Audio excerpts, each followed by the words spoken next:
नमस्कार, capital TV Bihar देख रहे हैं। मैं हूं आपके साथ शिवानी रति। बिहार की राजनीति में सरकारी बंगले का विवाद लगातार सुर्खियों में बना हुआ है। नेता प्रतिपक्ष राबड़ी देवी को 10 सर्कुलर रोड का आवास खाली करने का नोटिस मिला था और उनके सामान की शिफ्टिंग प्रोसेस भी शुरू हो गई है। हालांकि 39 हार्डिंग रोड स्थित नए आवास में जाने को लेकर अब भी कई सवाल खड़े हो रहे हैं। नए बंगले को लेकर तरह तरह की चर्चाएं और राजनीतिक आरोप प्रत्यारोप का दौर जारी है। विपक्ष से राजनीतिक मुद्दा बना रहा है, जबकि लालू परिवार की ओर से अब तक कोई साफ स्थिति सामने नहीं आई है। ऐसे में सबसे बड़ा सवाल यही है कि क्या राबड़ी देवी जल्द नया आवास स्वीकार करेंगी या फिर बंगला विवाद का नया अध्याय एक बार फिर शुरू होगा, क्योंकि नए आवास को लेकर तरह तरह की सुर्खियां चल रही है। क्या कुछ चल रहा है और क्या मिथ फैलाया जा रहा है नए आवास को लेकर, आइए जानते हैं विस्तार से। 39 हार्डिंग रोड बना नया राजनीतिक केंद्र। नए बंगले को लेकर तरह तरह की चर्चाएं। क्या मजार की वजह से शिफ्टिंग में देरी? बिहार में इन दिनों सरकारी बंगलों को लेकर माहौल पहले से ही काफी गरमाया हुआ है। पूर्व मुख्यमंत्री राबड़ी देवी को उनके 21 साल पुराने आशियाने 10 सर्कुलर रोड को खाली करने के लिए सरकारी नोटिस मिला था, लेकिन उन्होंने इसे छोड़ने से साफ इनकार कर दिया था। वैसे सरकार ने उन्हें इसके बदले 39 हार्डिंग रोड वाला बंगला अलॉट किया है, पर राबड़ी देवी वहां शिफ्ट होने को कतई तैयार नहीं। दरअसल इस नए बंगले का इतिहास ही कुछ ऐसा रहा है कि कोई भी नेता यहाँ कदम रखने से कतराता है। राजनीतिक गलियारों में इस बंगले को लेकर एक अजीब सा खौफ है और लोग इसे अपने राजनीतिक करियर के लिए अनलकी और अपशगनी मानने लगे हैं, और यही अब राबड़ी देवी भी सोच रही है। राबड़ी देवी का नया ठिकाना 39 नंबर हार्डिंग रोड के पास एक मजार है। माना जाता है कि इस मजार की वजह से कोई भी हिंदू नेता रहने को तैयार नहीं होता। इस मजार को लेकर लोगों में तरह तरह की भ्रांतियां हैं। खास करके हिंदू नेता इस मजार की वजह से इस आवास में रहना नहीं चाहते, और यही वजह है कि लालू परिवार इस आवास में रहने को तैयार नहीं है। ये खबरें सामने आ रही।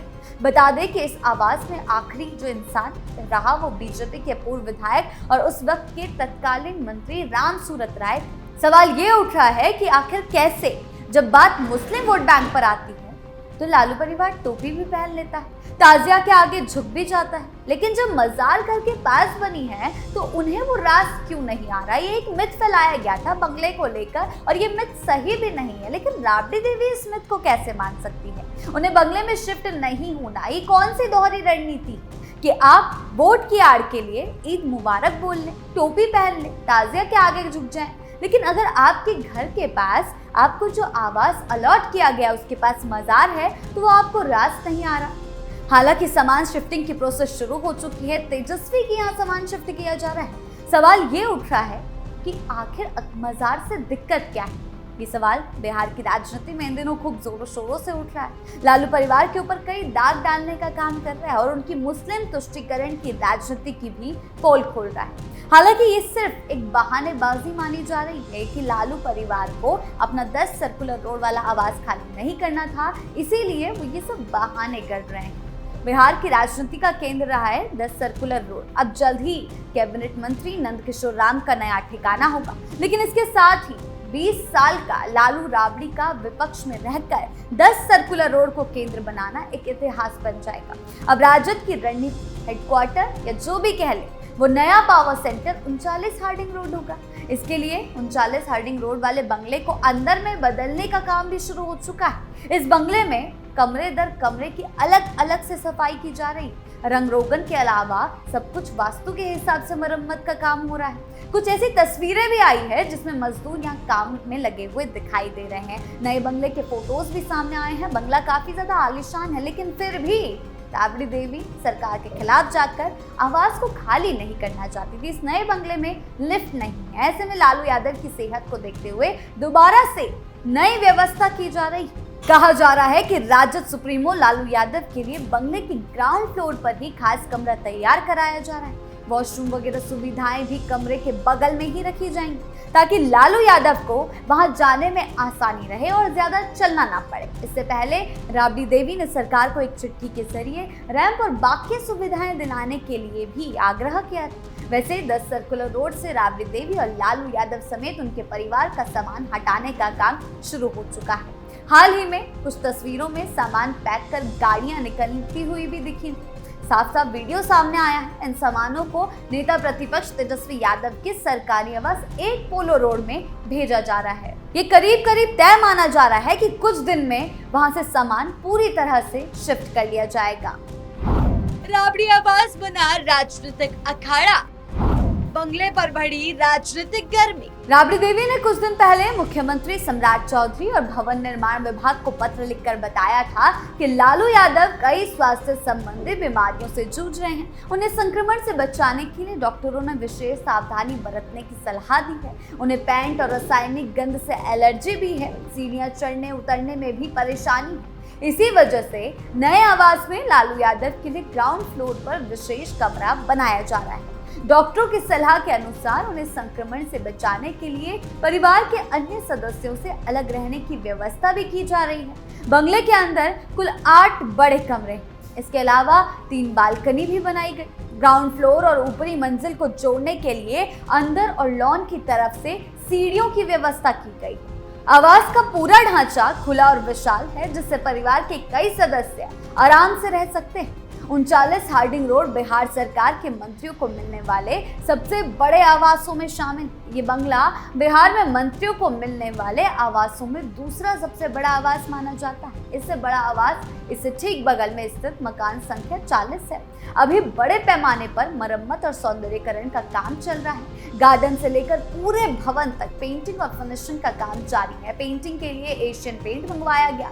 सभी कमरों को मॉडर्न तरीके से तैयार किया जा रहा है। फिर भी लालू यादव के नए घर को इस तरह से सजाया जा रहा है कि सरकार नहीं चाहती कोई भेदभाव करना। नए मार्बल लगाए जा रहे हैं। पूरे बंगले को नए लुक में ढाला जा रहा है। राबड़ी देवी ने सरकार को पत्र लिखकर कुछ दिन पहले ही 10 सर्कुलर रोड स्थित आवास खाली करने के लिए 1 महीने का समय मांगा। उन्होंने कहा कि जैसे कि नए आवास में सभी जरूरी काम पूरे हो जाएंगे, आवश्यक चीजें पूरी हो जाएंगी, वो अपने परिवार के साथ वहां शिफ्ट हो जाएंगे। वर्तमान सरकार आवास खाली कर देगी। 15 दिसंबर 2025 को राबड़ी देवी को आवास खाली करने का पहला नोटिस दिया गया। 17 अप्रैल 2026 को 10 सर्कुलर रोड बंगला खाली करने के लिए रिमाइंडर दिया गया। 29 मई 2026 को तीसरी बार नोटिस राबड़ी को आवास खाली करने को कहा गया।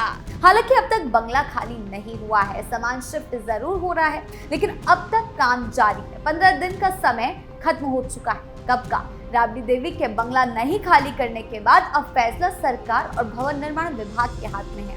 सरकार को तय करना होगा कि उन्हें अतिरिक्त समय और दिया जाए या फिर कोई दूसरा कदम उठाया जाए। राबड़ी देवी पहले ही इस मुद्दे पर सरकार को चुनौती भी दे चुकी हैं। 30 मई को उन्होंने कहा था सम्राट नए मुख्यमंत्री बने हैं, वो फोर्स बुलाकर बंगला खाली करवा ले, मैं बंगला खाली नहीं करूंगी। उसके बाद उन्होंने लेटर लिखा कि कुछ समय दे दीजिए। पूर्व मुख्यमंत्री राबड़ी देवी ने पत्रकारों के सवाल पर तल्खी से जवाब देते हुए सम्राट सरकार को चुनौती दी थी। उन्होंने कहा था कि सम्राट चाहे तो अपनी फौज को बुलाकर आवास खाली करा ले। उन्होंने आगे कहा कि अगर सरकार में दम है तो वो पुलिस फोर्स भेज ले, हमसे बंगला खाली करवा कर दिखाएं। उनके इस बयान के 2 घंटे के अंदर डीएसपी डॉक्टर अनु राबड़ी आवास पहुंची और राबड़ी देवी से मिलकर उन्हें आवास बदलने की बात कही। अब सबकी नजर इस बात पर टिकी है कि सरकार राबड़ी देवी को 1 महीने की मोहलत देती है या फिर 10 सर्कुलर रोड बंगला खाली कराने के लिए कोई सख्त कदम उठाती है। यहाँ आपको बता दें कि 10 सर्कुलर रोड स्थित बंगला साल 2005 में राबड़ी देवी को आवंटित किया गया था। राजद की सत्ता से बाहर होने के बाद पूर्व मुख्यमंत्री के नाते उन्हें यह आवास मिला था। करीब 2 दशक से राबड़ी देवी अपने पति लालू यादव और छोटे बेटे तेजस्वी के साथ इसी आवास में रह रही। वहीं विपक्ष के नेता होने के नाते तेजस्वी यादव को 1 पोलो स्थित बंगला भी आवंटित किया गया, जहां वो अपना राजनीतिक कार्यालय चलाते हैं। भवन निर्माण विभाग ने 10 सर्कुलर रोड स्थित बंगला अब डेयरी, मत्स्य एवं पशु संसाधन मंत्री नंद किशोर राम को आवंटित कर दिया है।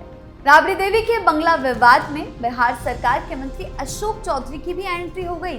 इस वक्त सम्राट चौधरी ने भी बयान दिया है। अशोक चौधरी ने बंगला ना छोड़ने को लेकर लालू परिवार पर निशाना साधा था। उनका कहना था कि लालू यादव मानसिक रूप से ठीक नहीं है, वो मेंटली गड़बड़ा गए हैं। जब तक नीतीश कुमार सत्ता में थे तब तक लालू परिवार 10 सर्कुलर रोड स्थित राबड़ी आवास में रहता था। बता दें कि लालू यादव ने अपनी सुरक्षा कम किए जाने को लेकर राबड़ी आवास छोड़ने को लेकर नीतीश कुमार पर कई तरीके के निशाने साधे। उन्होंने कहा कि ये सब नीतीश कुमार ही करवा रहे हैं, यानी कि लालू यादव बंगला खाली कराने को लेकर परेशान है। इसीलिए परिवार की तरफ से तरह तरह की बयानबाजी भी सामने आ रही है। लेकिन अब एक नया खुलासा हुआ है कि मजार के बीच में होने के कारण शायद राबड़ी देवी बंगला शिफ्ट करना नहीं चाह रही थी। अभी भी सबकी नजर इस बात पर टिकी है कि राबड़ी देवी कब तक बंगला खाली करती है। आपकी इसको लेकर क्या राय है, हमें कमेंट सेक्शन में जरूर बताएं।